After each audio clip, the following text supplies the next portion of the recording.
Guys, আজকে আবার আমি একটা নতুন রেসিপি নিয়ে আপনাদের কাছে এসেছি। নতুন বারবার বলেছি, নতুন মানে যে একেবারে নতুন কিছু তা নয়, শুধু পদ্ধতিটা একটু নতুন। ঠিক আছে?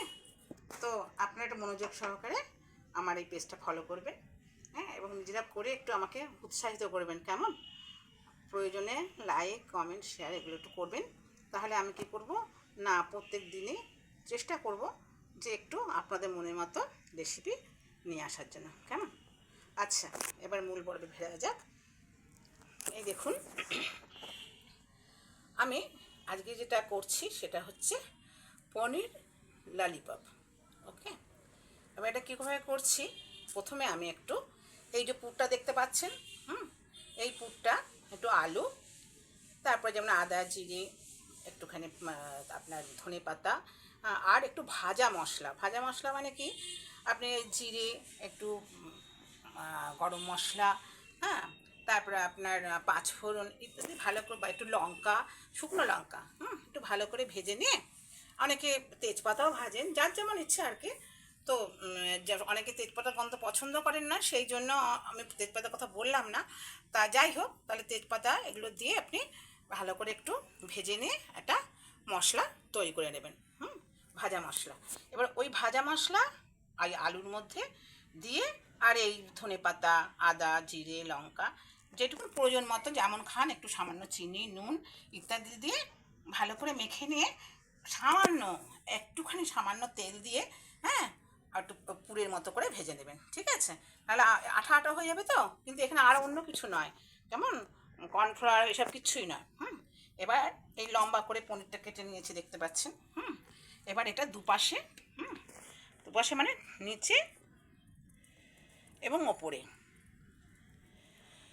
দেখুন ভালো করে নিচে এবং ওপরে ভালো করে মাখিয়ে নিয়ে পুরটাকে মাঝখানে এই পনিরটা থাকলো। কেমন? ব্যাপারটা সেই একই, মানে সেই পনিরেরই জিনিস করা হচ্ছে, কিন্তু কি এইগুলো এভাবে করলে কিন্তু দেখতেও ভালো লাগে, আর খেতে কিন্তু একটু অন্যরকম হয়, হয় না যে তা না কিন্তু। ঠিক আছে? তো যাই হোক, এরকম আপনাদের দেখানোর জন্য আমি এই দুটো পনির রেখেছি, 2 পিস পনির আর কি।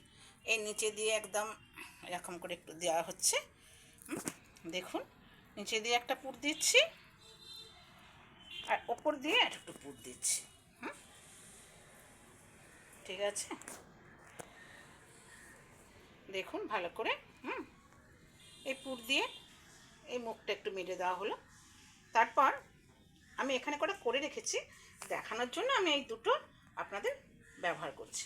এইবার আমরা একটু এই কর্নফ্লাওয়ার আর কোথায় রাখতাম দেখি, কর্নফ্লাওয়ার আর সমপরিমাণ কর্নফ্লাওয়ার আর একটু ময়দা, আর তার সঙ্গে একটু বেকিং সোডা, সামান্য চিনি, সামান্য নুন দিয়ে একটা ব্যাটার তৈরি করে নিয়েছি।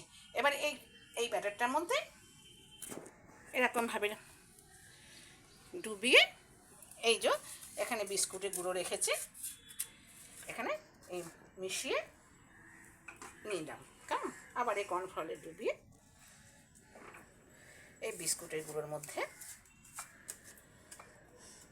করে এই রাখলাম। কেমন? ঠিক আছে?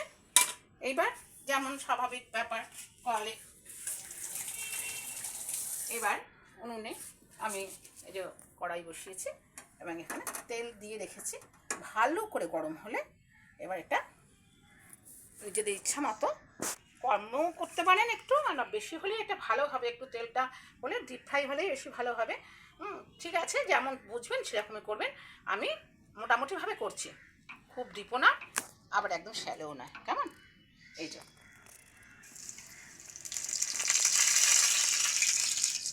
এবার আমি এগুলো ভেজে এই কিছুক্ষণ পরেই আমি আবার আপনাদের কাছে ফিরে আসছি।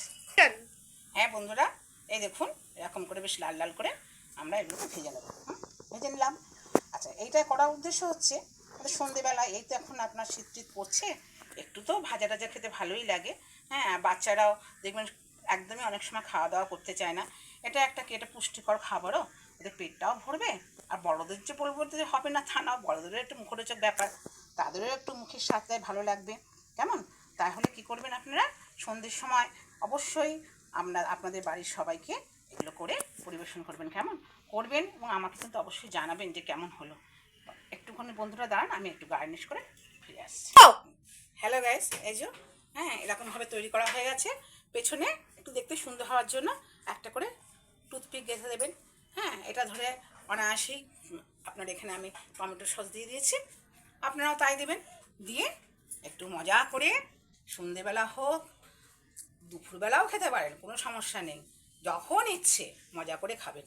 ঠিক আছে গাইস, আজকের মতো এখানে টাটা।